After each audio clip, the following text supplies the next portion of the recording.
Nous allons avoir une petite revue de presse culturelle. Et évidemment, en ce 2 janvier, vous vous doutez bien qu'on va parler des commémorations.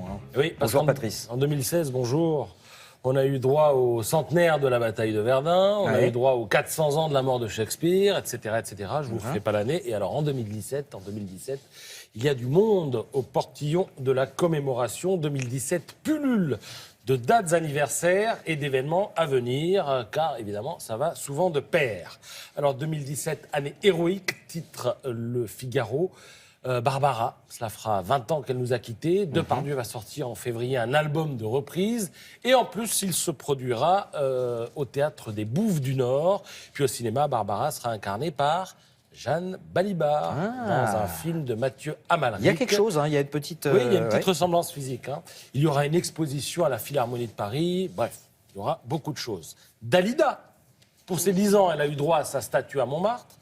Pour ses 20 ans, enfin les 20 ans de sa mort, première expo de sa garde-robe qui avait tout de même attiré 300 000 personnes à la mairie de Paris.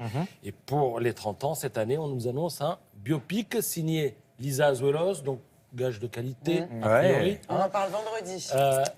Et puis alors, Dalida va renaître aussi en hologramme dans le show Hit Parade. Et prévu également une expo des tenues les plus glamour de Dalida. Ça, c'est pour le mois d'avril. Expo bluffante, l'hologramme, moi j'ai pu voir des images, c'est absolument troublant. Avec l'effet stupéfiant. Vous vous demandez ce qui se passe, quoi. Là, la technologie... Rodin, centenaire de sa mort en 2017, donc rétrospective au Grand Palais, et puis au cinéma encore un biopic signé Jacques Doyon avec Vincent Lindon pour incarner Rodin. Il aura aussi une pièce de 2 € à son effigie. Elle sera frappée dans les semaines qui viennent. Monteverdi, 450e anniversaire de sa mort, de sa naissance en 2017. Donc évidemment, de nombreux hommages.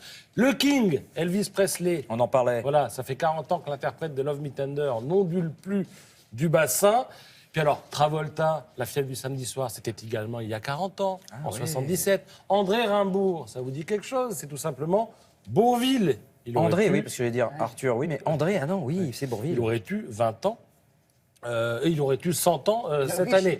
Jacques Prévert, 40 ans qui nous a quittés cette année. On nous annonce une biographie, plus un documentaire inédit sur France 2, comme Prévert le dit dans son poème, vous allez voir ce que vous allez voir. Et puis alors, la ville de Rochefort a un petit problème. Rochefort, c'est dans les Charentes-Maritimes. Elle cherche une idée, parce que cette année, on célébrera le 50e anniversaire de la sortie des Demoiselles de Rochefort, film de Jacques Demy.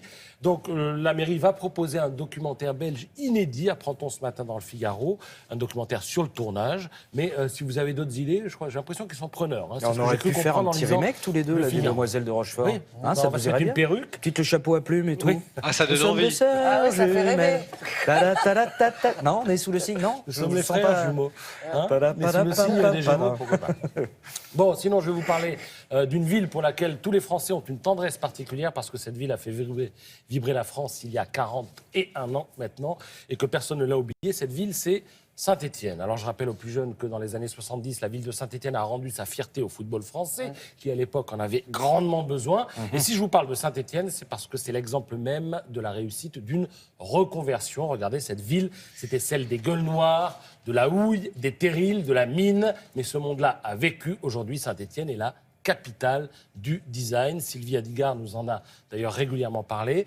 Et depuis 2010, elle est même labellisée Ville UNESCO Design. C'est la seule, dans ce cas, en France. Et la Cité du Design est installée dans l'ancienne manufacture d'armes, dont voici la porte d'entrée, la porte cochère. Cette manufacture était tellement associée à l'image de la ville que Saint-Étienne s'est même appelée, tenez-vous bien, un temps Armeville. Armes comme armes, Armeville.